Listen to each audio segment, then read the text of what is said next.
CC football. Oh, excuse me. I'm sorry, guys. Aftershocks. That sounded incredibly uncomfortable. It was. I regret it. That was a quick intro from our backup burper, Gray Barnes. Gray, thank you. Second string burper, second string row. It's crazy. Yeah, exactly. It's my pleasure. We got second string row and second string burper. Everything's going poorly here, man. Like we're starting to look like the Florida quarterbacking situation right now here on Running Out the Clock. We're just dropping like flies. We're just getting hurt. Here we are, though. We've made it thus far. I'm your friend Joseph Craven. I'm joined by Keith Big Red Harkins. Keith, how are you? Great. Okay. That's it. All right. You said that very softly. I was just kind of wondering if... Great. Yes, I'd prefer it if you said it more like Tony the Tiger. Could you please do that? Great. Thank you for that. We've also got live via satellite, Gray Barnes. Gray, how are you? I'm doing well, although I can't honestly say I'm feeling the pressure of having to hold up the mantle of not one, but two different positions on the pod. That's a lot going on. I just hope I can do a good job. Yeah. Well, if it makes you feel any better, you are filling in for the two people on the pod that pull the least amount of weight around here. So, it's like... One is resting on his laurels of co-founding it like 7 years ago. Yeah. And then like we weren't even a real podcast back then when we founded it, Yeah. But anyway, we are glad to have you. Keith, I'm sorry. Chandler will be joining us a little bit later on. He is, in fact, actually kind of in the podcast, but I didn't realize that he was going to jump into the session and then like leave the room. So he's just gonna. I don't feel like taking him off of our little Foursquare menu if you're tuning in on YouTube channel, live on YouTube or whatever. So he's just gonna sit there until he actually returns. That's gonna be on him. But Chandler will be joining us later on. Roe, of course, still on maternity leave. I don't know why you think that's so funny. I think maternity leave is a very respectable thing, Keith. Yeah, we should all get a year of it paid. We should. Every single one of us, regardless of whether we've even had a kid. I identify as a new mother. Thank you. Oh, no. Well, it's not going great. It's going really good, guys. Yeah. Oh, well. This is Running Out the Clock. This is, of course, our weekly podcast where I hop on and talk about how much I hate Cam Newton for an hour straight. I hope everyone is prepared for this. We are through, was that week 6 of the season? Is that right? Yep. God, it's here. Right. It's gone. So we're getting, we're like knee deep in the middle of the season. We are like full-fledged, halfway point situation here. We should be getting better understandings of who is good and who is not in the SEC. But gentlemen, I'm not. I don't know. Still can't figure it out. We should be. But oh man. So that's what we're going to be talking about tonight is some of the, confusion that is continuing in a weird kind of bad SEC season so far. But as always, we have to start off the way that we always start off, and that's by talking about the Noles. Florida State, the big question about the Noles is, for as much trouble as they were at the beginning of the season, how are they actually like winning games? It's a mystery to everybody. I guess like are they actually figuring things out a little bit? I don't know. Let's see. They were off this past week. They were. We inadvertently put them in last week's predictions because I didn't notice that it was a bye week, and I put their Clemson game in there on last week's predictions. But they've won 3 out of their last 4, and one of them happened to be the loss was a close loss to a ranked team. And I don't know. I wonder if they're actually doing a few things right. I still don't think that they're good, of course, but they're actually doing a few things right. It's weird. Even the Knolls are weird. Like the SEC is weird this year. Even Florida State is weird as well. Yeah, like you can. So like, there's two different ways to look at it. Like, so yeah, they've won 3 out of the last 4. I will choose option number 2. I don't know what you're going to say, but I'm going to choose option number 2 and how I look at it. Okay, I'll good. choose the first one. Let's Okay, go. so Gray's actually the optimist and Joseph is the pessimist. So we're right on brand. Yeah. It's a balanced podcast. Yeah, there was the ULM game where Florida State won in overtime because of a missed field goal. They lost a close one to UVA, and then they almost blew a 21-point lead to Louisville. Right. Before beating up an NC State team that everyone forgot played football. I thought NC State was supposed to be okay. Better than Louisville. Did I get that wrong? Is NC State bad and I just had it wrong? Well, they're 3-2. So they are at best okay. Is what you're saying. Yeah, okay. All right. They got swamped by West Virginia though. And West Virginia is not very good. Did you say flumped like FLOMPED? There were a few more syllables and consonants in there. But yes. FLAWMP. FLAEAUXMPHTH. I'm just curious because if so, that's the only term I'm ever going to use from here on out.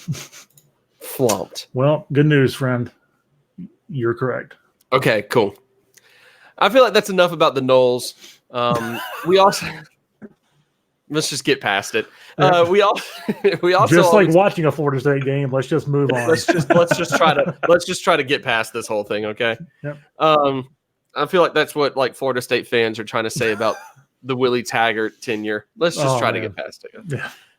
All right. We also like to start the episodes off with a little who is deserving of a credit that maybe is not getting the credit they deserve sort of segment here. And this is just across the world of sports. Just a quick shout out to someone who doesn't get credit that deserves a little bit more credit or something like that. Someone we just want to give credit to. Someone we want to be a little bit positive in a sports world that feasts on hot takes and terrible debate shows and focuses on negative all the time, such as like this team blew this game as opposed to like this other team did these things well and upset this opponent. You know what I mean?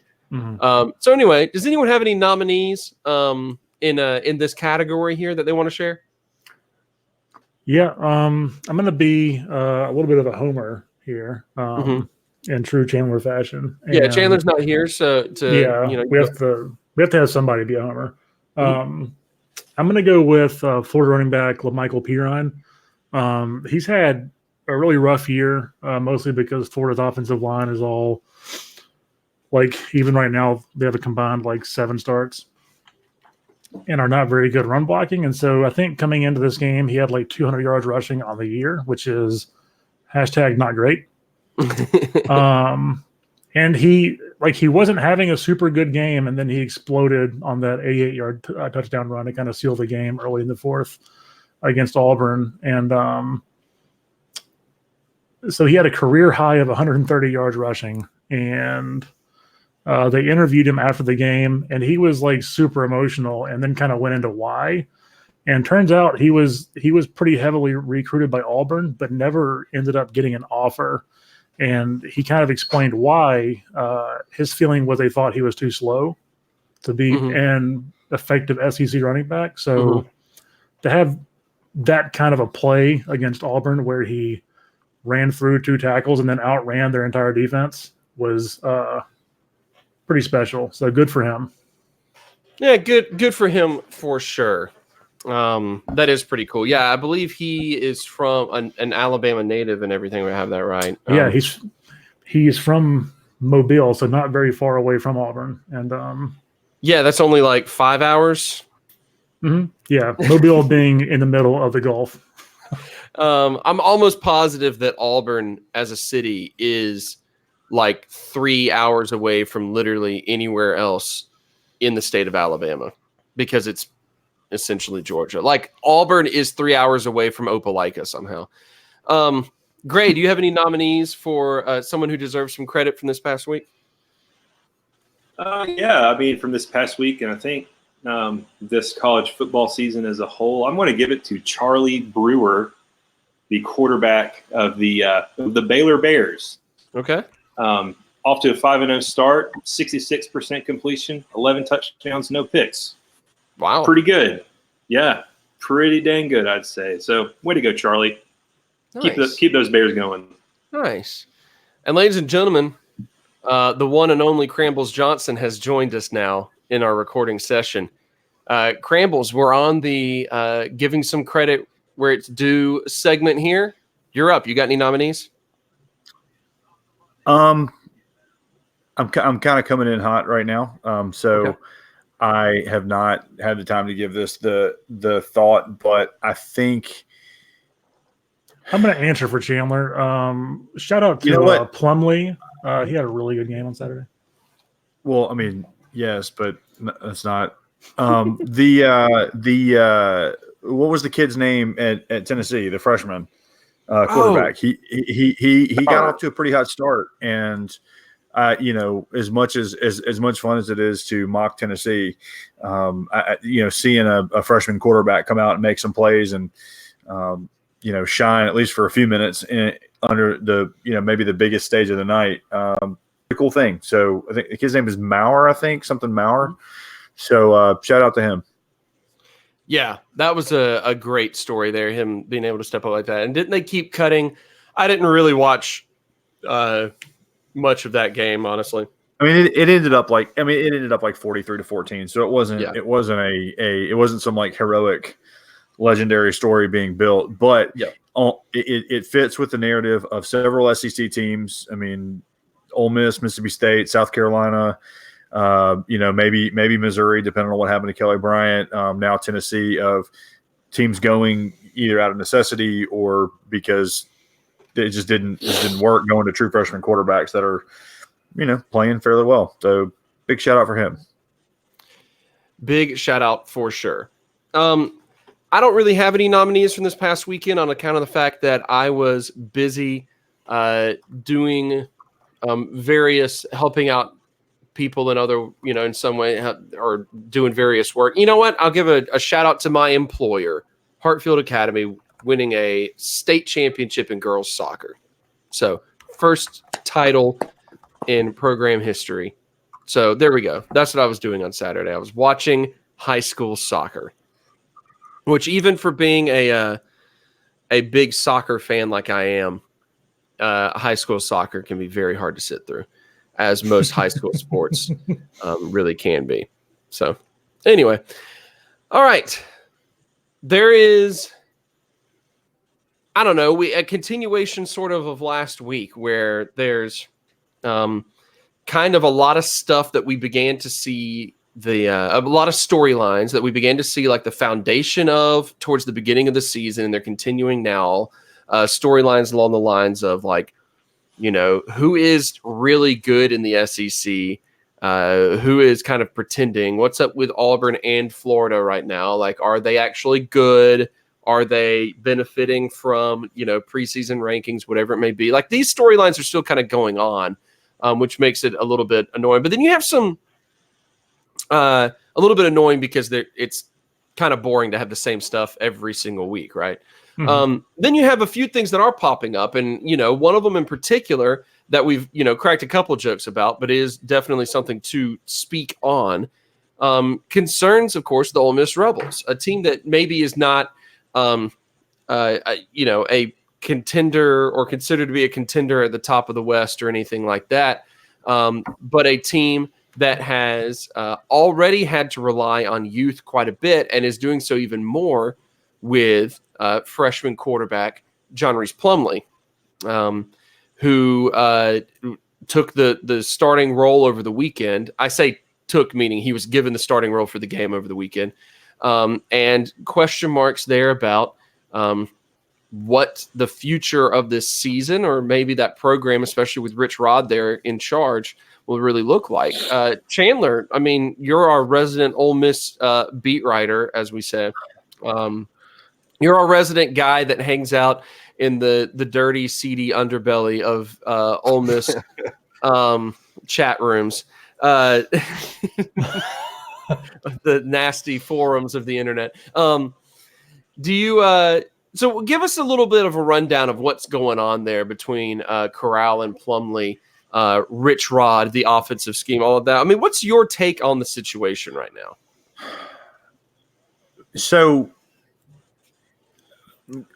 before the game last night, my take was when Matt Corral was 100% healthy, Matt Corral needed to be the starting quarterback. There is, based on what Matt Luke said after the game, that they felt like Corral could have gone, but wasn't quite 100%, and Plumlee had played well enough to keep the job. So Corral takes the hit in the Cal game, messes up his ribs. Plumlee comes in, immediately leads a touchdown drive, almost leads another touchdown drive that potentially could have tied the game. And it wasn't so much what he did on the field. I mean, it was what he did on the field, but he kind of electrified and unified the team and the fan base in a way that just hasn't happened quite yet. And look, Matt Corral has been fine. Matt Corral has been a redshirt freshman quarterback who has had 4 starts and has made some really good plays and some really dumb plays. Like that's how it works. And I'm a big proponent of, you shouldn't lose your starting job to injury. That's not his fault, but the team has responded to Plumlee in a different way, I think. And he is such a prototypical Rich Rodriguez quarterback that he is crazy fast. I mean, good grief, that dude can run. But his passing numbers are like 8 for 22 or something like that. So, I mean, the team seems to respond well. He makes some good throws from time to time, but receivers tend to drop them. And when teams have to key on him, that opens up a lot of running lanes for Ely and for Connor. So, I mean, it's hard to say for sure what should happen, because I think Corral gives you a much better option throwing the ball and getting the ball to the outside to Elijah Moore, to Jonathan Mingo, to some of these young receivers. But I mean, Plumlee just seems like he makes things go. And that's what I think you can't really overlook right now, is that you found something that works and you need to go with what works. I mean, so I don't feel particularly good about it, because I haven't seen anything from Plumlee that says that when teams stack the box and take away the run, that he's going to be able to, get the ball to the receivers and kind of make them spread that out. But, with Corral in there, the run game just doesn't seem to work as well. So it's really hard to know kind of exactly what you need to do. But like I said, like it has been working pretty well with Plumlee for 2 weeks now, 2 weeks and an eighth of, I guess, a week. So I guess you keep going with Plumlee. I don't know.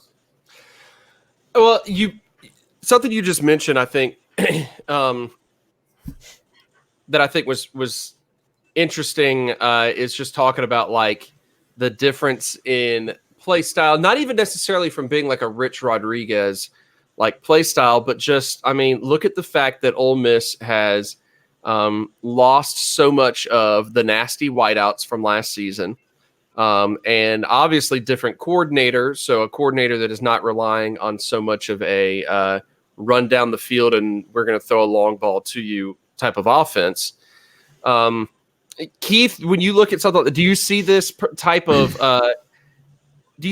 personnel change, regardless of what the factor was that went into it? Do you see that as being just kind of a natural result of the overall look of the roster, even like, the fact that an injury kind of caused it, notwithstanding?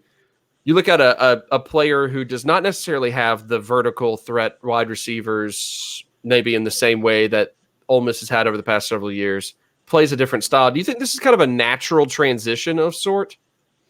Yeah. And like you always hate to see guys lose their starting jobs because of an injury. Like it was kind of tough to watch Alex Smith lose his starting job to Colin Kaepernick a few years ago out in San Francisco because he had a concussion. And don't don't politicize this podcast, please. Thank you. That joke wasn't very funny. Anyway, it was funny to me. Yeah. So Alex Smith had to take a knee to Colin Kaepernick as he took. You already know it's coming. That joke's even worse. You're muted. You're muted. Gray, why don't you pick up with that question then? You take over. Man, gosh, that's really hard to continue on. I could ask you a different question, Gray. Keith, I'm having a tough time. Yeah, don't worry about it. Keith, you're back in. In. So I'm not happy about it though. You're in, but I hate the fact that you're still here. Yep. You're all already under review. I'm only doing this podcast because I didn't have anyone else. Yeah, we've sustained a lot of injuries to the position, so I got to come back in and play. But no, like kind of like what you said, Ole Miss doesn't have those big time wide receivers that they've had the last, what seems like decade. I mean, not the same type. They've got good guys. It's like not like the really big, downfield threats. Chandler, what's the main guy's name? Elijah Moore. Moore. Well, and the caveat that I would say there is that Ole Miss does have those players. They're just all freshmen and sophomores right now, so they're not in the same place of development that some of the other guys were. Because I mean, Mingo, Jaden Jackson, Dan. Go ahead. But so like having a guy like Plumlee who is a much more natural kind of dual threat quarterback who yesterday was the first time that I ever saw him, and that dude's fast. Mm-hmm. So he's your kind of classic Rich Rod quarterback who's just kind of okay at throwing the ball, but makes his money, maybe literally, running. Mm-hmm. So with the lack of real developed downfield threats, like it makes a lot of sense to put in a guy who can make hay, running your read options and stuff. That play that he scored a touchdown on, kind of late in the first, he got around that corner basically instantly, and that was like he was about 20 yards away from like where he cut up field, and he was there in what seemed like 2 seconds. He's fast, so he's going to be fun to watch if he stays in. I'm going to be honest with you, the guys, though. I'm getting real upset with the fact that y'all are disrespecting Pat White so much by saying a prototypical Rich Rod quarterback who maybe can't throw the ball. Pat White was an efficient quarterback, y'all. Yeah. I'm just saying. That dude, I had to look it up, but yeah, I mean, that dude was slinging. He wasn't slinging massive amounts of yards, but he was slinging 66 to 68% of his passes every year, man. Yeah. Well, and Virginia had an all-time backfield. God, freaking Slayton and White together, And then don't forget, in the middle of that, you also had Owen Schmidt, who was an unbelievable fullback, kind of H-back, kind of safety valve, but also could run the ball. And he did the Goldberg thing where he would like bang his head against the locker and have blood running down his face when he played. He was kind of like, he was Peyton Hillis before Peyton Hillis was cool. And I like Pat White. Pat White is such a good example for Plumlee because like if Plumlee doesn't have to become a great quarterback, he doesn't have to become like, I don't know, like, I mean, he like throwing the ball. He doesn't even have to necessarily be like a Bo Wallace type. He's just got to be effective when he does it, so that when they do kind of shore up on the box, he can kind of hit one of those receivers outside and make a play. Get a first down, whatever. And so Pat White is such a good. And I thought it was kind of crazy to say that, just the Pat White speed, but it appears that Plumlee has that kind of speed, which is just bizarre, because that Pat White speed is just so rare. So again, he's a freshman who just made his second start, and so some of the things. So I was looking at some people who know a bit more about quarterback mechanics and stuff. They looked at his throwing mistakes or the way he threw the ball and said that it would, in their estimation, it was all correctable. So I mean, I don't know. I don't know. He's not a Chandler quarterback. No. He's not at all. And that he's very much a very, very good football player who happens to play quarterback. You know, right. That type of guy. But sweet throwback Dr. Bo reference though. Yeah, it's always about Dr. Bo. Yeah, always good when you mention Dr. Bo. So with Plumlee, of course, was a guy who. I think one of the reasons why he went to Ole Miss is because Ole Miss said we're going to use you as a quarterback, and most other schools that had offered him wanted him to play defensive back or something like that because of his athleticism. Yeah. I think he was maybe a Georgia commit. Yep. Yeah. So it's that sort of thing. So it is impressive to see that sort of thing happen. And the other thing about him is he got there kind of late. Like he missed the whole spring. He just came in for summer workout. So he got there like a normal college student used to do. Not like how all football players are now. Late. Yeah. He showed up on time. Normally they get to campus second semester of their 8th grade year. Right. So he missed a lot. Yep. So Gray, if you've got a situation where you have a better quarterback, in Corral, who has the quarterback arm, has the ability to make all the throws. Lots of fight in him. Yeah, lots of literal fight in him. And you have a guy who is, maybe not like your prototypical quarterback, but already as a true freshman is showing some promise here. I mean, like, do you ride the hot hand, or do you, all things considered, including, scheme and personnel, do you ride the hot hand, or do you go ahead and say, no, look, we need to jump back to the guy that we trusted at the beginning of the season? Like, what do you do in this sort of situation if you're a coach? I don't know what I would do if I was a coach, but I'm a Mississippi State fan, and I want us to ride our hot hand. I mean, it's a similar situation going on. Yeah.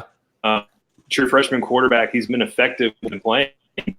Kind of underdeveloped right now just because of youth, but shows flashes of, making big plays with his feet in Garrett Schrader. And obviously, I mean, what we've seen out of John Rice Plumlee so far,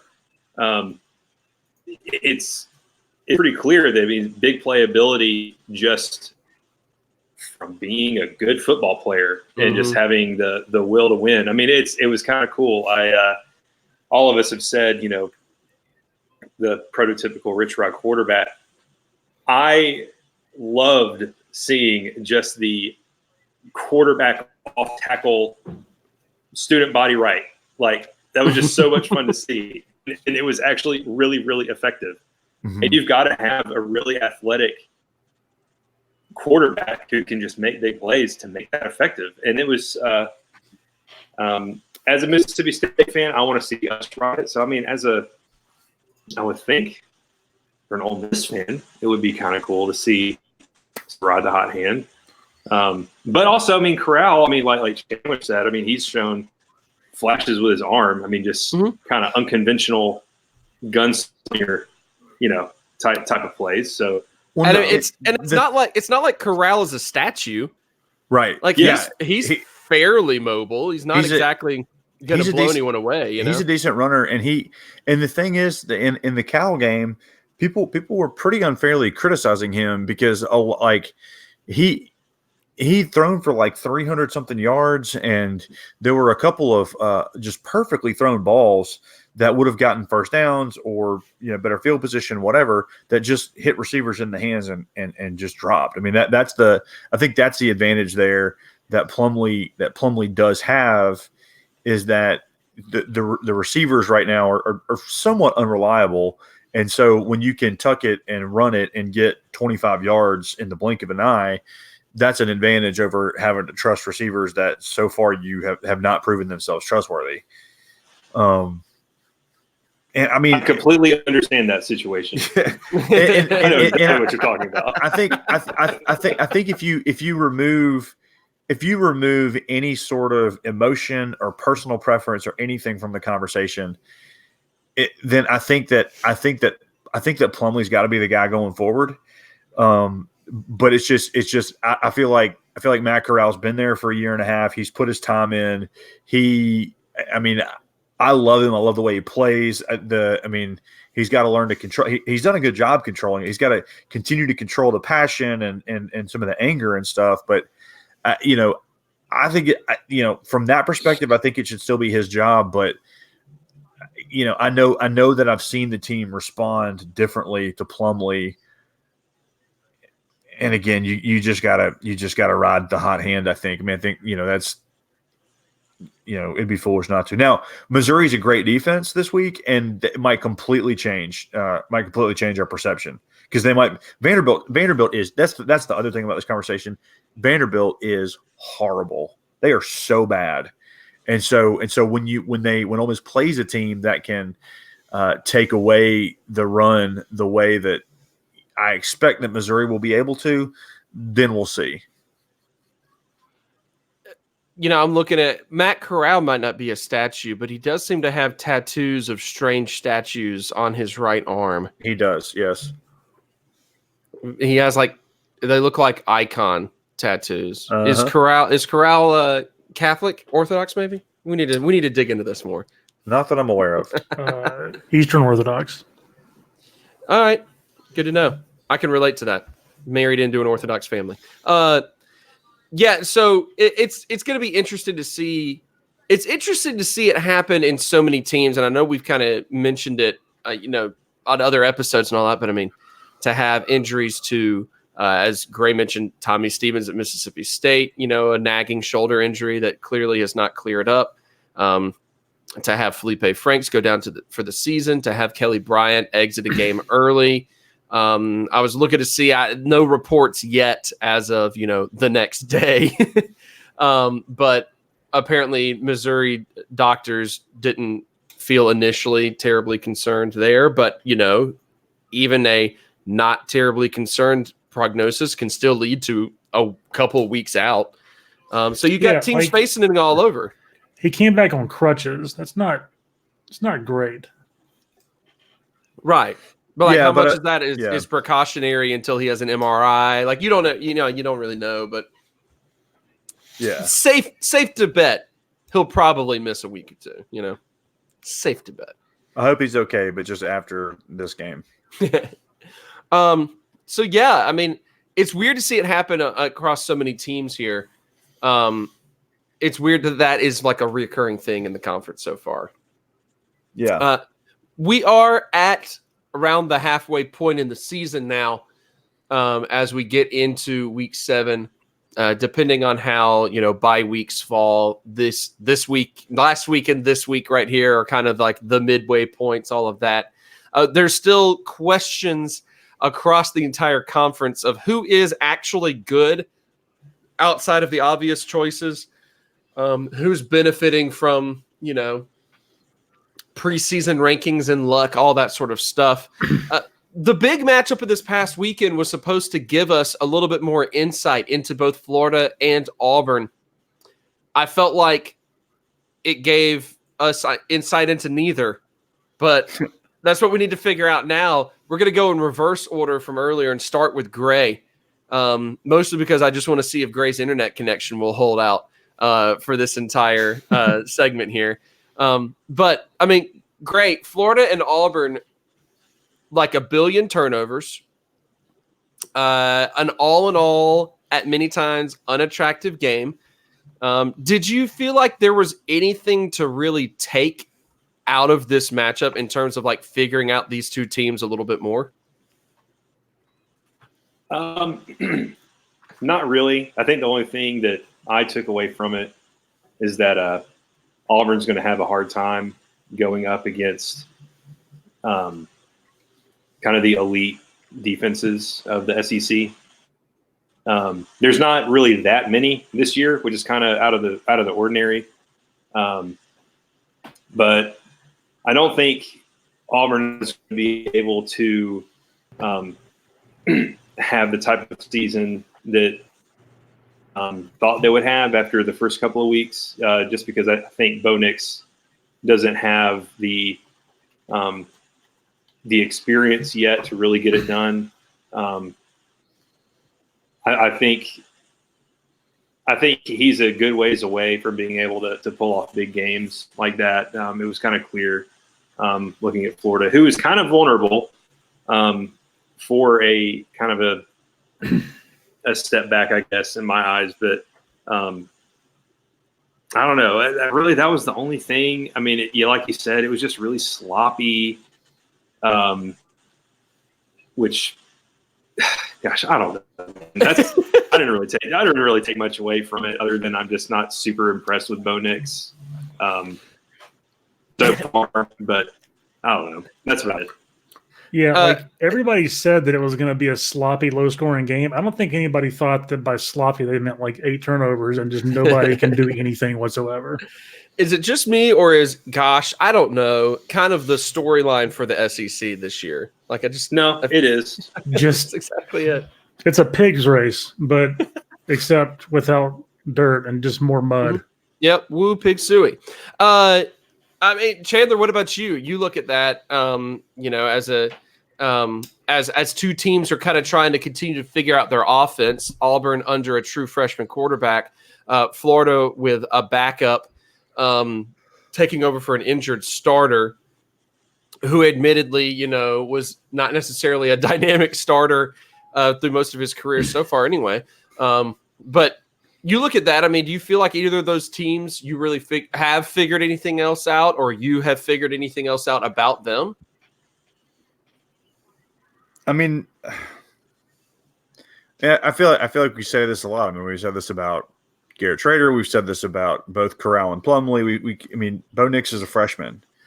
And there have been different times that he's played that the moment has not looked too big for him.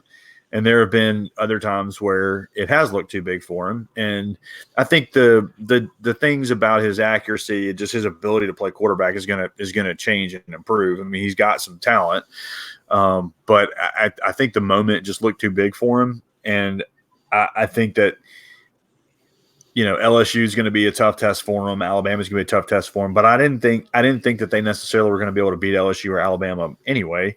Right. And I still don't necessarily think that Florida can score on Georgia. So, I mean,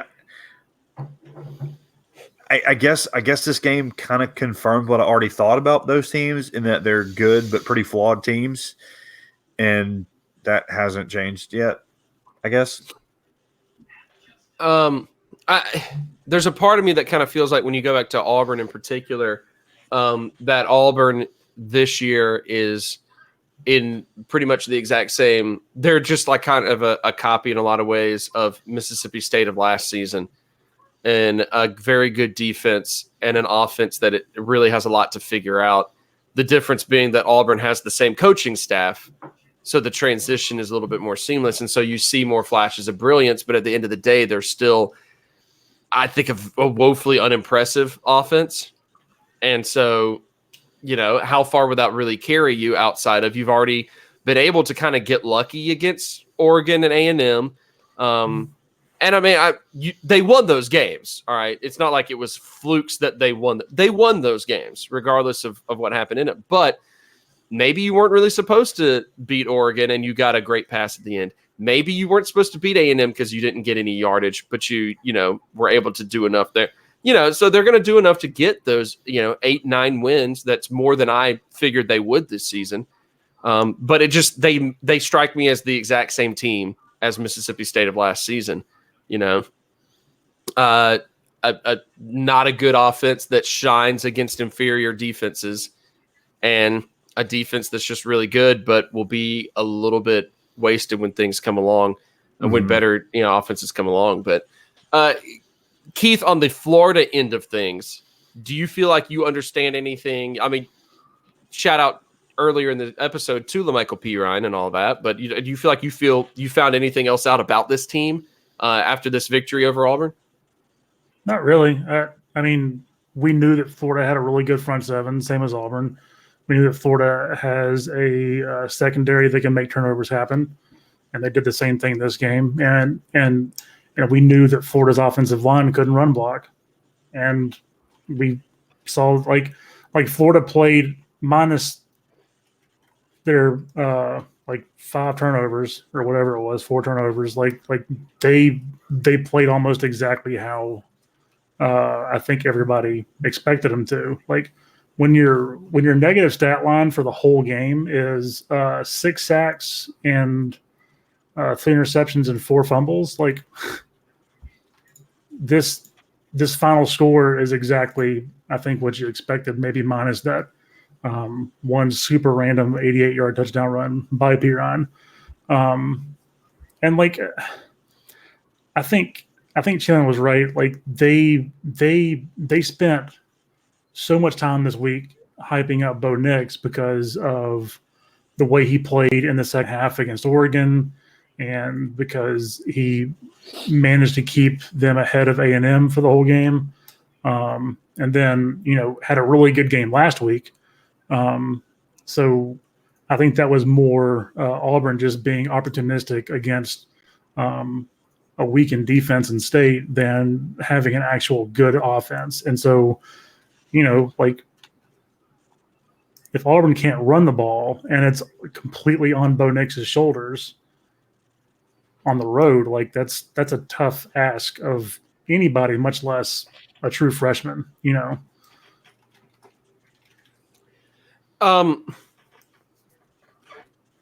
Sorry, I'll be honest with you. I was looking up some stats from this past weekend, and I wasn't expecting you to get done with your statement so early. And I don't have another topic to bring up right now. So I'm just going to turn it over, to you guys. Someone got something you want to say? The good news is that Jotarvius Whitlow did not assault a mascot this week. I'm still calling for a lifetime ban for that man until he publicly apologizes to Jack the Bulldog and his entire family. I was talking with my buddy and friend of the program, Jim Strickland, he helped with the Auburn preview before the season started. All that. I was joking with him about that situation because he sent a link to the article about how like PETA was like get live animals off the sidelines, and I told him I was like, I think Jotarvius Whitlow should get the Michael Vick treatment. And he did not take that joke well. Like, he did not.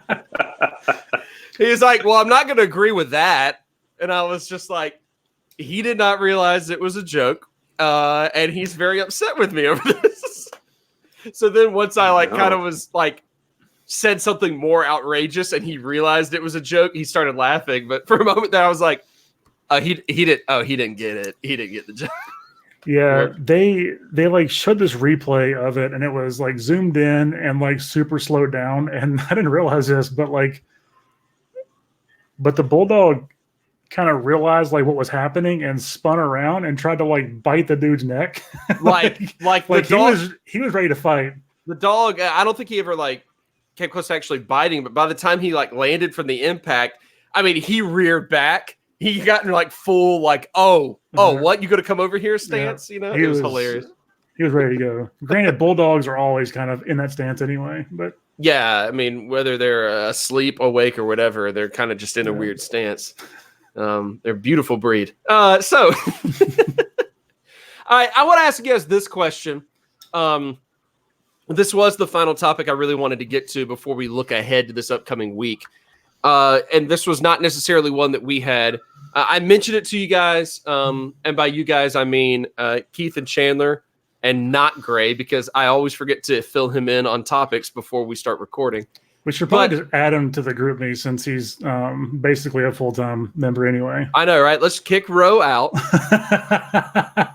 Is there a way to redirect? Is there a way to just redirect messages? Can I like?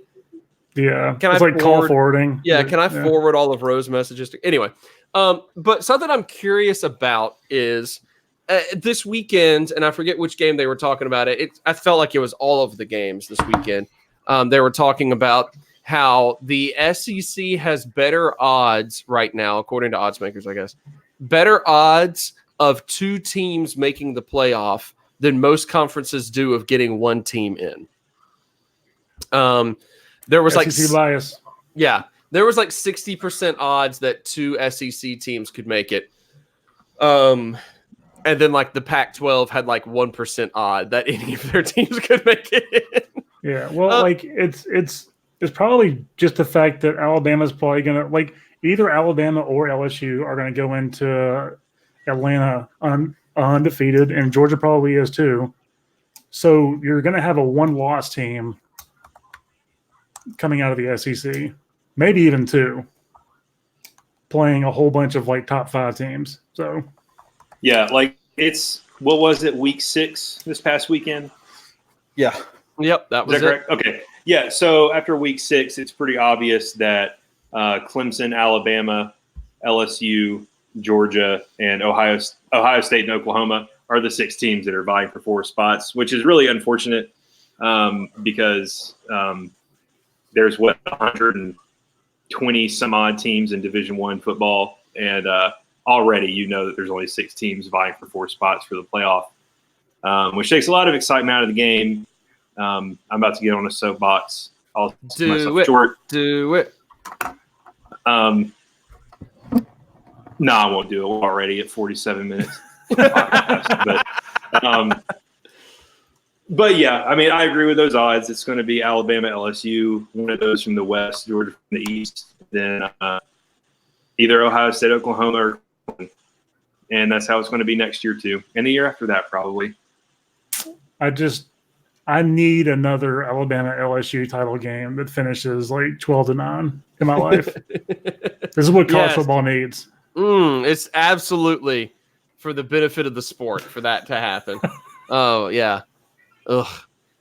I mean, like, what does it? Yeah, what does it say if we're all sitting here on a podcast talking about how we feel like the conference as a whole is like kind of not as competitive, maybe like the gap between the first and second teams in the West and East and the rest of the teams is much larger. Yet it's still talking about a conference that could probably have 2 teams vying for a national championship regardless. I mean, what does it say about like the way it's decided? I mean, what does it say about this whole like quote unquote playoff? I refuse to call it a playoff because it's only 4 teams, and that to me doesn't sound like an actual playoff in any other sport. But I mean, what does it say about this, like the sport as a whole, if that's what we're still dealing with? Yeah, I don't know why it's so hard for them to just say you can't make the playoffs unless you have a conference championship. Because that is prejudiced against them. Well, I guess the Big 12 doesn't have a championship game anymore, dude. Because they're just lazy, I guess. I don't know. I don't know what to say about it. I don't know. Yeah, that's always been really interesting to me ever since kind of the Big 12 lost A&M and Missouri.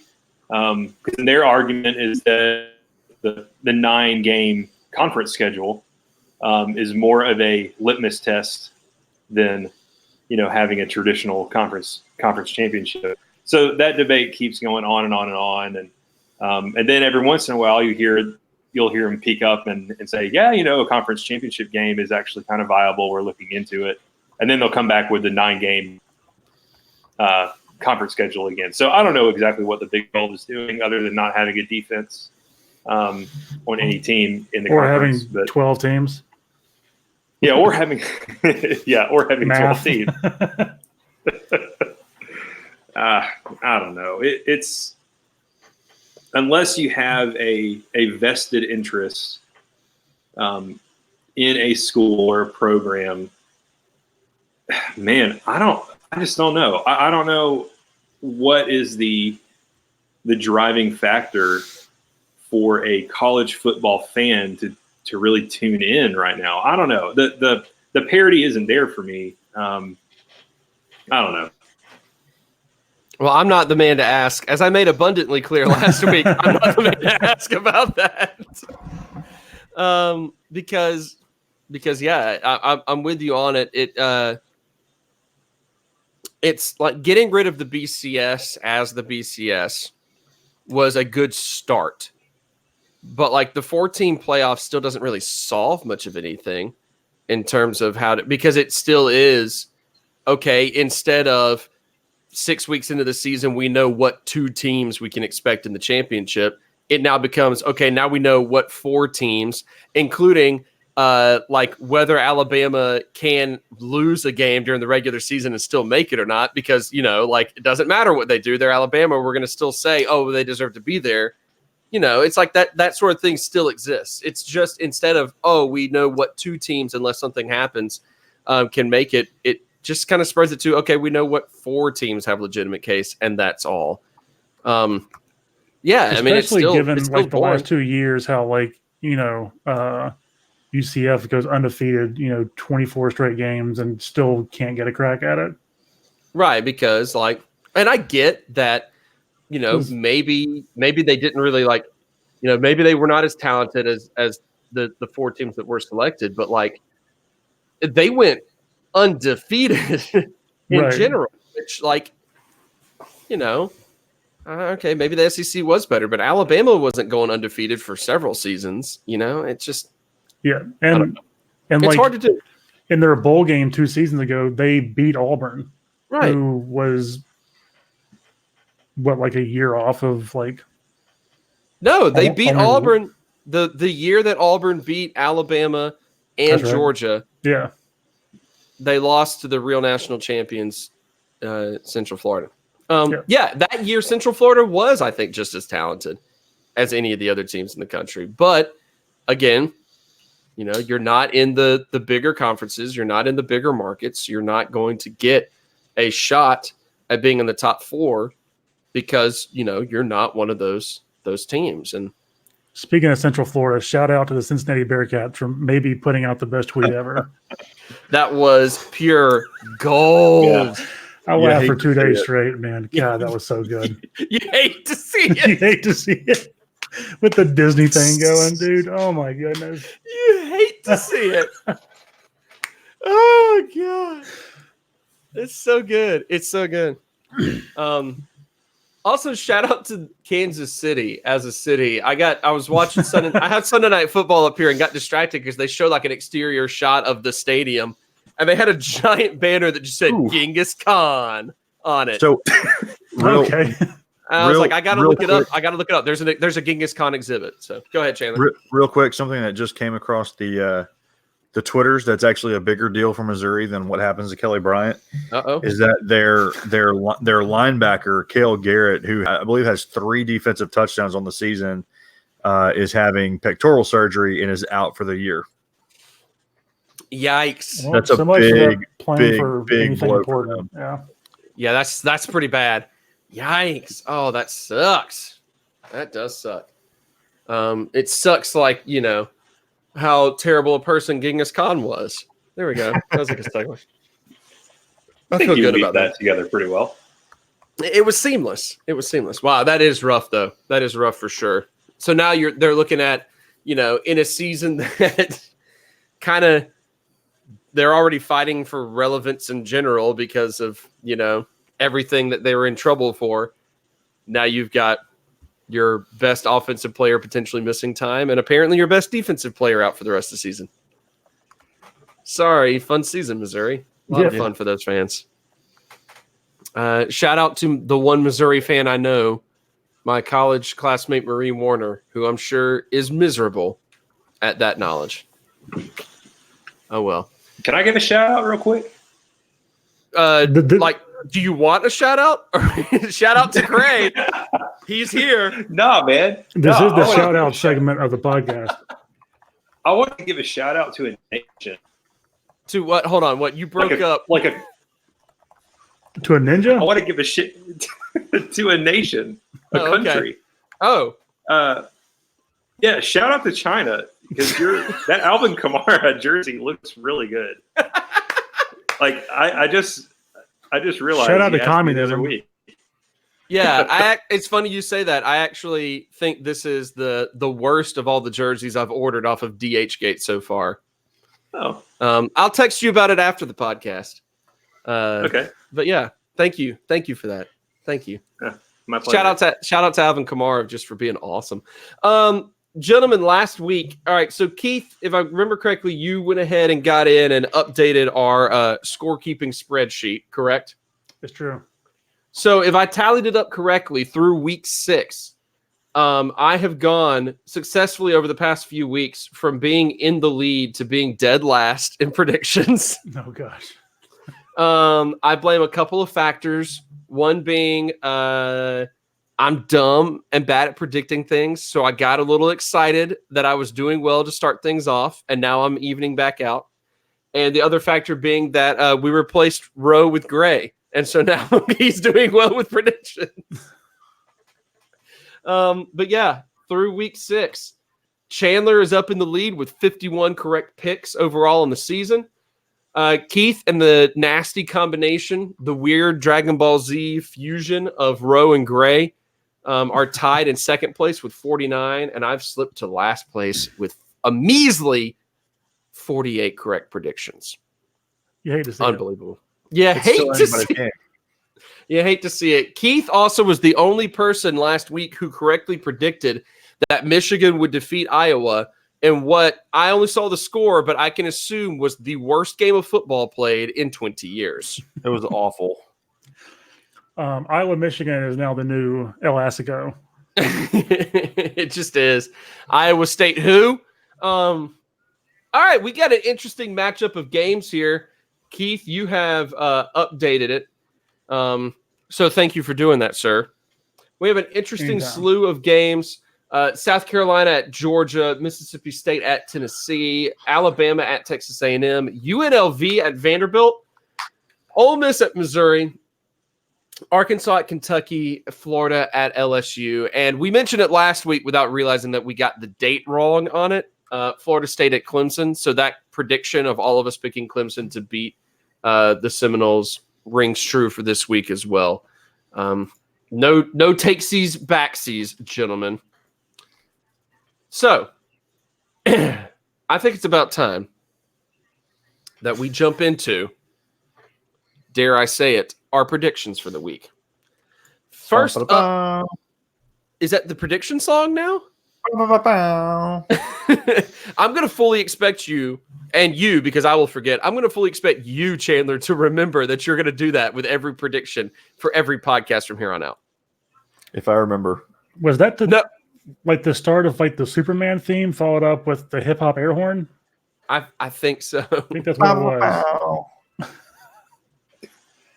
This is off subject, but guys, I saw a real live DeLorean in person today. All right, let's go ahead with these predictions. Flux capacitor. Yeah, it wasn't in there. We're going to start with the non-conference matchup of UNLV at Vanderbilt. Keith, I believe you have all the spreads set up in front of you right now. What are we looking at here? I was going to make I'm all spread out for you, but joke. But why? I just kind of feel gross right now, so I'm not going to do it. Vandy's a 15-point favorite. Why? Oh, how bad do the Runnin' Rebels have to be where Vanderbilt is a 15-point favorite over them? The answer is they're running the numbers. Yeah, the answer is they're 1-4 bad, and just got beat by. Let's see, got beat by Boise State 38-13. Got beat by Wyoming 53-17 2 weeks ago. So that's how bad UNLV is. Yeah, that's not they good. got beat by Wyoming. They let Wyoming drop 53 on them. Okay, I'm going to stop emphasizing that. Chandler, UNLV and Vanderbilt. I'm going to start it off because you're the first name in the column here. What you got? Well, the Commodores already lost to one set of Rebels, and they're not going to lose to another. Give me the Doors. All right. Chandler going with Vandy in what I assume was still a Rowe impression. So Chandler's going to keep with that. I'm going to go ahead and toss myself out of the Rowe impression thing. I did such a poor job last week. I feel bad. I feel like I was not honoring Rowe. It was just a straight up insult. Keith, who you got in this one? Give me the Nashville Vanderbilt Fighting Titan Doors. All right, great. Keyshawn Vaughn with 250 total yards, 4 touchdowns. Doors by 35. That was very Lee Corso-ish too. It was good. It was very Lee. Yeah, I'm gonna go. I like that. Keyshawn Vaughn, 200 plus yards, 4 touchdowns, and a Vanderbilt loss to UNLV. I'm picking UNLV. It's just kind of how it is. Let's stick with non-conference matchups and go Ole Miss and Missouri. Hey-o. Did you guys like that joke? That was a joke about Missouri not being a real SEC team. We'll get to Arkansas and Texas A&M and South Carolina in a minute. South Carolina, because if you ask my mom and Craven, South Carolina and Arkansas are not SEC teams. All right, let's go to Ole Miss and Missouri. There is not currently a spread on this one, Keith. You had pointed out to me earlier because of the lingering doubt around the Kelly Bryant. And now the defensive players got to know. Yep. Those injuries there. So not a spread here, but Ole Miss and Missouri. Chandler, we're starting it off with you. Give us a little bit of a preview here. What do you think about the Rebels' chances? Not great. I mean, Missouri's good. And Missouri's pretty good, and I think they had a rough first game against Wyoming, and that's kind of like a weird deal for them. But they played really well since. They seem like they're an experienced team that's disciplined, that has a good defense, even without this Cale Garrett, I think is his name, and without any more confidence in Plumlee's ability to throw. I'm gonna go with, I think Missouri's gonna win. I think Ole Miss has got the potential to keep it fairly close. And certainly their chances get better if the backup quarterback is playing versus Kelly Bryant. But I think just top to bottom, Missouri's in better shape than Ole Miss is. You know, you mentioned Missouri and Wyoming. That's now the second time Wyoming has been mentioned in this podcast. So I decided to look up how the Wyoming Cowboys have done on the season. After beating Missouri in the opening week, they beat Texas State, they beat Idaho, they barely lost to Tulsa, and then, of course, they hung 53 on UNLV a while back, and then they had a bye week. So Wyoming playoff contenders? I think it's safe to say. All right, Keith, who you got, Ole Miss and Missouri? Or Wyoming? Yeah, Wyoming takes it here, Joseph. No, I'm going to go Mizzou. Even if Kelly Bryant doesn't play, Ole Miss just doesn't have a dynamic enough offense, I think, to pull it out. So, all right, Gray, how about you?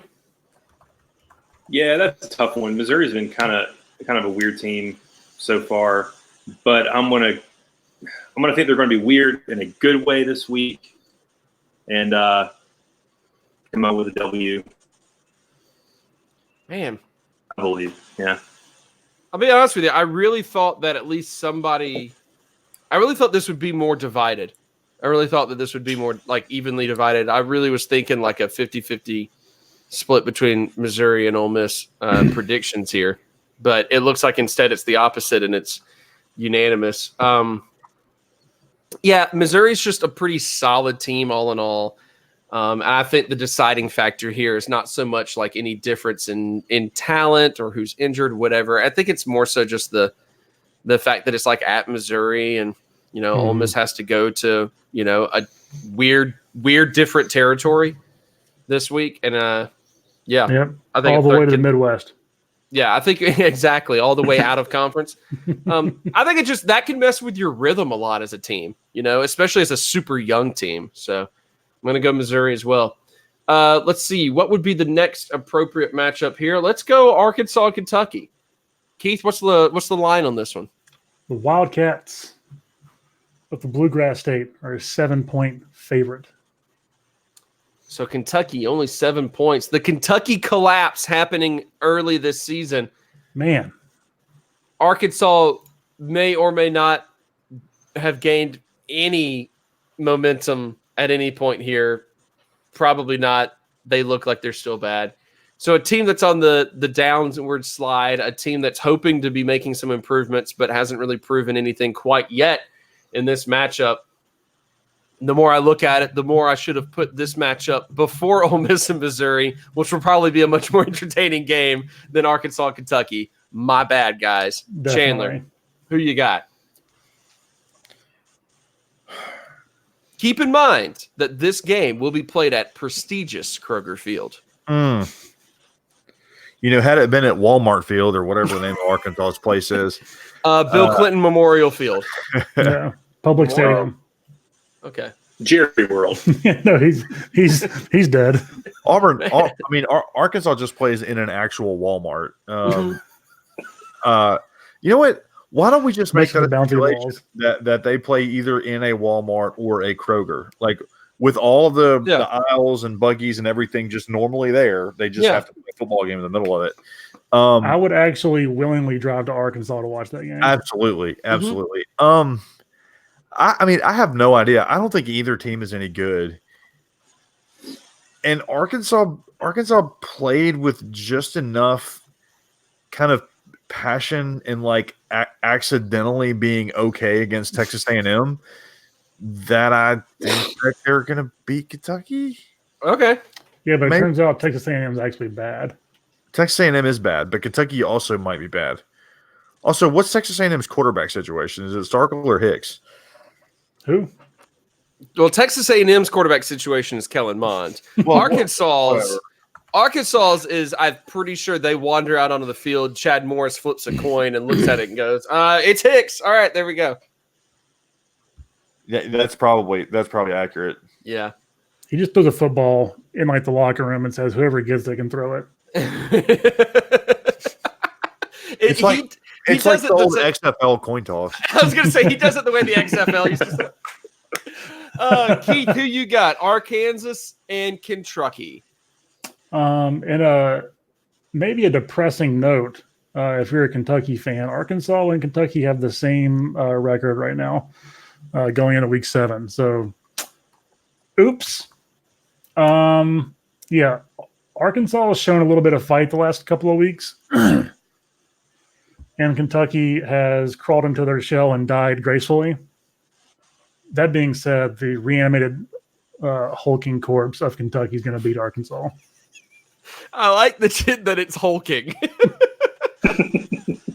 I don't know graceful about Kentucky right now. I don't know why it's hulking, but I like that it's hulking. So, All right, we got one for Arkansas, one for Kentucky so far. Gray, who you got? Might be added extra C behind the K in Kentucky. Look, when I'm filling these spreadsheets out, sometimes I care about spelling, and sometimes I don't. And the fact that it became Kentucky instead of Kentucky, we're just going to have to live with that mistake. Yeah. At least it's not actually Kentucky, which I have written more times than I've spelled Kentucky correctly in my lifetime. Well, in that case, give me Kentucky. I think Lynn Bowden has a pretty big game. Kind of wills him to victory. Victory might be too strong of a phrase for this particular game, but yeah, just give me Kentucky. I'm not going to be watching or paying attention whatsoever to that game at all. You shouldn't. It's going to be terrible. Not at all. Probably worse than Michigan, Iowa. I just think they pull it out. #Kroger effect. They'll spend all their Kroger points on this game. They're going to get on Kroger fuel, y'all. Get discounted gas and a victory this weekend. Do you imagine the promotions that Kentucky could run with trying to pull fans into the game? If you spend $100 on tickets, you get 10 cents off your next gasoline visit. Yeah. I mean, as long as you're cool with the fact that it's just tap water you're putting in your gas tank, you're good to go. You're going to benefit. You're going to benefit. Yep. I think that before they got so demoralized between Terry Wilson's injury, and then the way that they've lost a few games here, I think that Kentucky was okay as a team, and I don't necessarily feel that way about Arkansas. I would really like to see Chad Morris succeed at Arkansas. And I do think that, he laid a good enough foundation at SMU where they're currently undefeated and ranked in the top 25. So, that's pretty cool. So I would like to see him do well, but he was just left with nothing to work with. Yeah. It is a drastic rebuilding process there. So he had to basically just start over. Yeah. So I'm going to go with Kentucky because I feel like Kentucky, before everything went south for him this year, had more promise and had more ability. And so I'm going to go with them, but I don't feel great about it. All right. Who else we got? Let's go with, this should be an ugly one, Mississippi State at Tennessee. Keith, what's the line on this? Oh, Rocky Top. Hey, State's a 6.5 point favorite. All right. 6.5 points on the road. Chandler, who you picking? Well, I might be the ROTC correspondent on the ground for that game. I might drive over and go. I have some friends. Going to a game between two of your favorite schools. Yeah. Well, yeah, two schools I obviously care deeply about. But the thing about two schools that you've never been biased about in any sort of way. The thing about those schools is that there are many people that I love who care about one of those two schools that will be in town, and I would love to see them. So we'll see. But I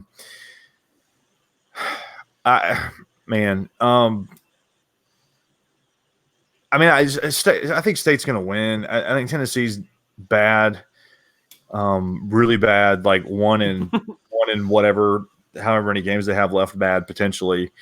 I'm curious if State, who has been susceptible to big plays, and this young quarterback who kind of hit some big plays on Georgia, if that carries over, if there's any kind of excitement or momentum that can transfer to that. But I ultimately don't think that Tennessee has enough to get it done even at home. I think you'll see a steady dosage of Kylan Hill, and State will win. I think State kind of ends up winning by a lot. Just kind of grinds away at them. Yeah. Keith, what do you think? Just mortars and pestles them to death.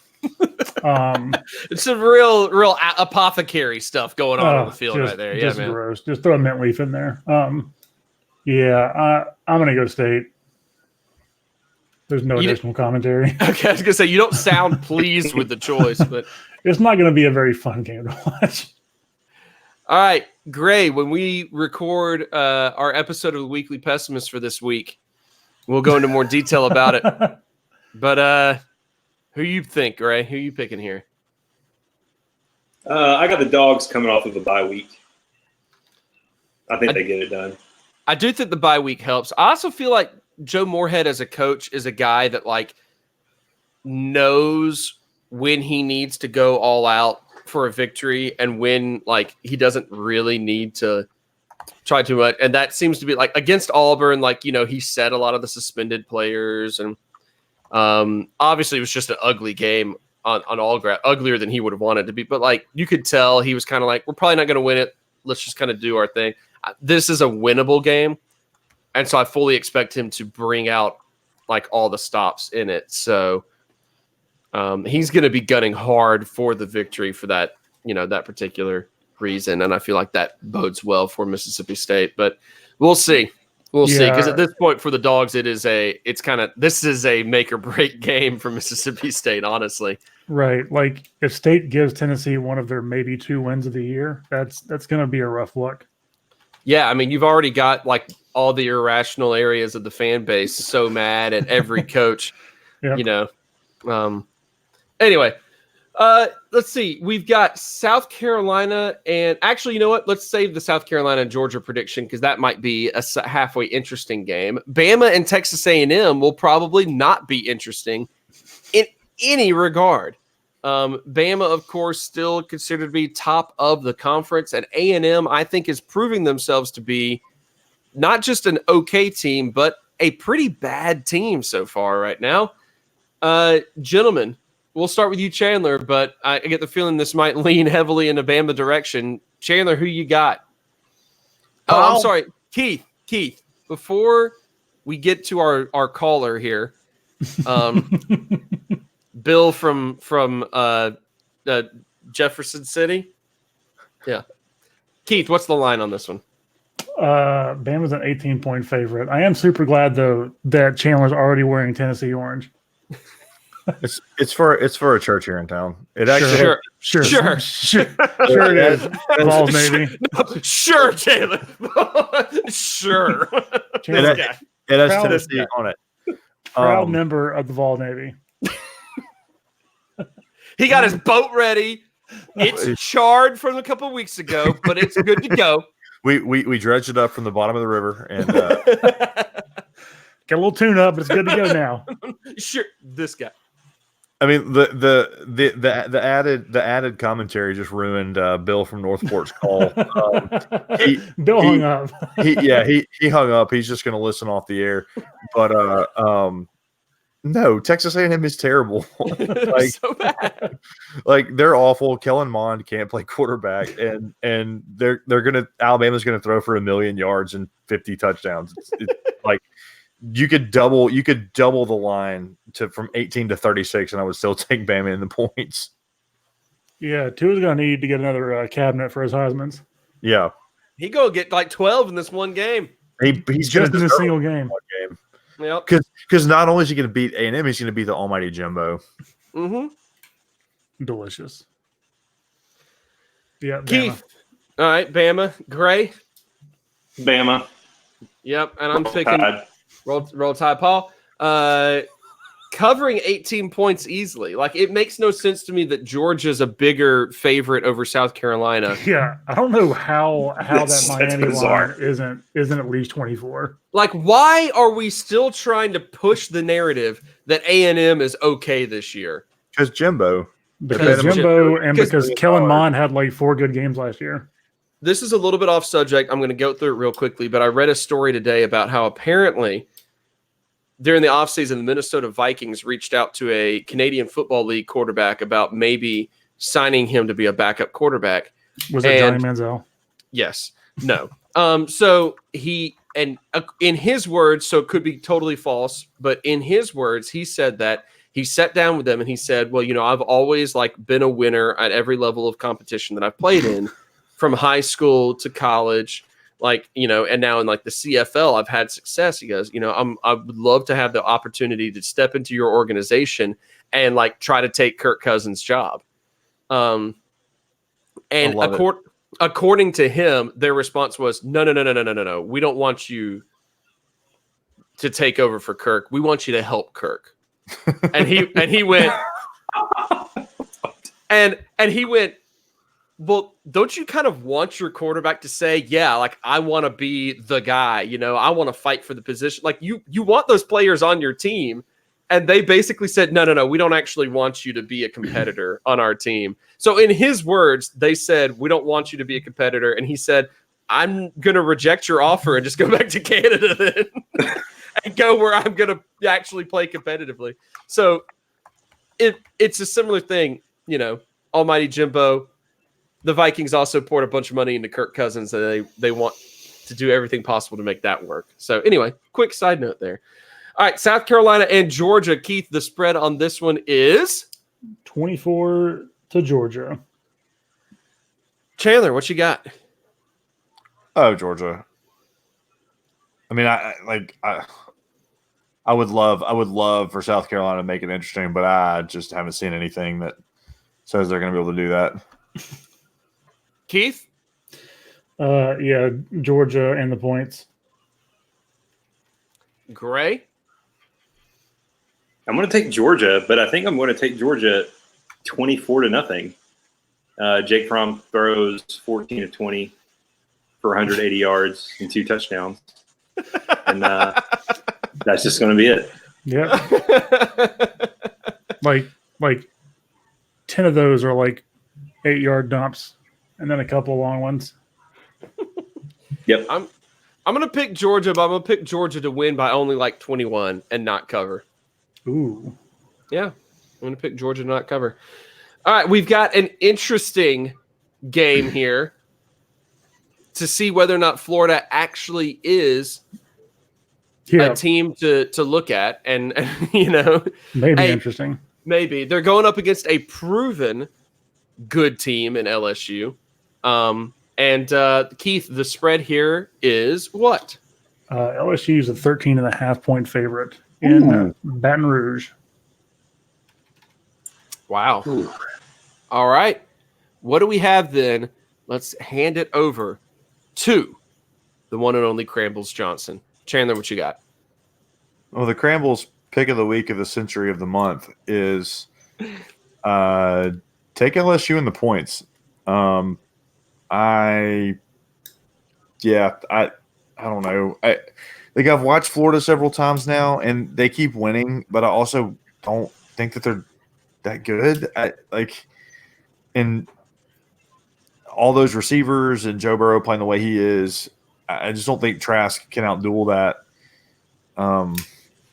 So LSU, LSU. Keith? Yeah. Interestingly enough, this is going to be the first game in Baton Rouge between these two in like 3 or 4 years. Mm-hmm. Because when they were supposed to play, there was a hurricane coming through last time, so they moved it to Florida and split the gate, and so it's been in Florida for 3 years straight now. So first time back in Baton Rouge. Not looking forward to it because watching games in Baton Rouge is always terrifying and triggers my PTSD.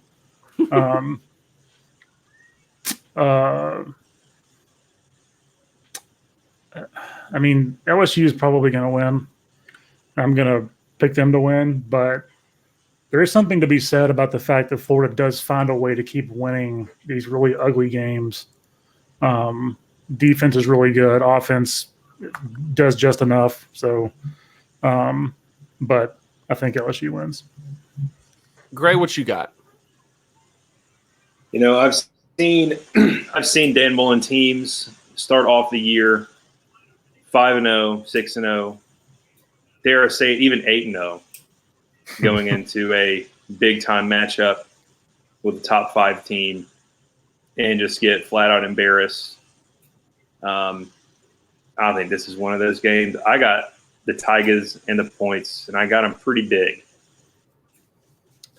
Would you say this is a hashtag We Believe moment? We believe. Yeah, I think so. I think it's a We Believe moment. And don't get me wrong. I think Florida is a good team, but I think the upper echelon of the SEC is so far ahead of the maybe 2 or 3 good teams, and it's going to show itself this weekend. That's what I think. Louisiana State University Fighting Tigers. There you go. I like what you said, Keith, about the fact that Florida has been able to win the ugly games. The problem here is that I don't think this is going to be an ugly game. I think this is just going to be an LSU, being good game. Dan Mullen does not win games he's not supposed to win. Dan Mullen wins games he's supposed to, and he doesn't win games that he's not supposed to. That's kind of been his thing outside of a few exceptions. And so I just don't see this going any way other than a victory for the Louisiana State Fighting Tigers. All right. We got 2 more games to predict real quick, except one of them's already taken care of. Clemson and Florida State is coming up. And Keith, you want to read the spread on that particular game? Clemson is favored by 6 trillion points. Take the points. Take the points. Take the points. But, gentlemen, I'm throwing our random matchup of the week at you blindly right here. Though if you're familiar with what the Week 7 schedule has, you might be able to guess what it is that we're about to predict, because we're predicting the one, the only, the Red River Shootout. What? It's the Red River rivalry now. I'm sorry, the Red River Showdown. Red River That's Showdown. also racist because the Red River was named after a native tribe. I'll just see myself out. I'm going to meet myself. Okay. Well, thank you guys for tuning into this episode of Running Out the Clock. We've been shut down. All right, no, Red River Shoot Down. That's what we're going to call it now. The Red River Show Out. Oklahoma Sooners at the Tejas Longhorns. But it's not really at. It's in Dallas at the Old Cotton Bowl. Yeah, exactly.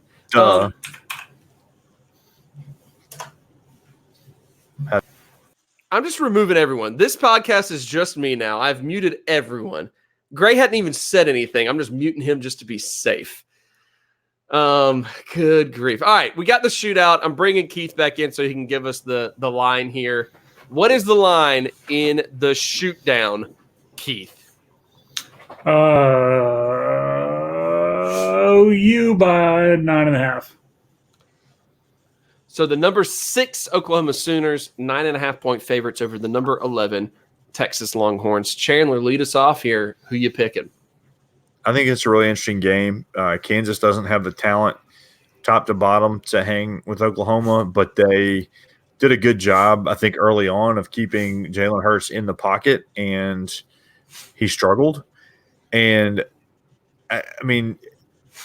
I think Texas is going to have a similar game plan. I think Texas has got more talent. Also think Texas can outduel Oklahoma as well. So the Horns are back, baby. Give me the Horns over the Sooners. Oh, he's doing it. He picking them Horns. Keith, them Horns. That was a play on former basketball player Keith Van Horn. Keith, our own Keith, who are you picking? Them Sooners. All right. Keith going very timidly with the Sooners. Gray? Keith is giving the Horns down, if you will. Mm-hmm. This will be a penalty in that game. Gray, who you got? I think Sam Ehlinger does have what it takes to go head to head with Jalen Hurts at the quarterback position. I do think it's going to be a shout down, shine down, shout out, shootout. If they show up, yeah, Sean Down's playing a halftime show. But give me OU, but close. Ooh. Maybe a last possession field goal. Closer than the experts think. Ooh. This is going to be an interesting game, I think, in general. But at the end of the day, you could say what you want about, Kansas being able to drop 20 on Oklahoma, so on and so forth, what they're able to do. I think at the end of the day, OU is just too good of a team. I do like Texas this season. They seem to actually have quite a good team in general. But OU just good. I think that out of all of the OU squads we've seen over the past few seasons, this is the one that has impressed me the most. So I'm picking the Sooners in my pick here. And that will do it then for realsies this time on Running Out the Clock. ROTC is over. Ladies and gentlemen, thank you for listening. I'm your friend Joseph Craven. For Gray Barnes, for Keith Harkins, and for Crambles Johnson, thank you for tuning in. And we will see you again next week. As always, conduct, taunting hand signs. Sorry, Well, I personally love taunting hand signs, so Chandler's muted. And that's how we're ending this episode. Like and review. Leave us a thumbs up or whatever. Subscribe to YouTube. Smash that subscribe button. And subscribe on YouTube so that you can catch our live recordings on every Sunday night. Thank you again. We'll see you next time.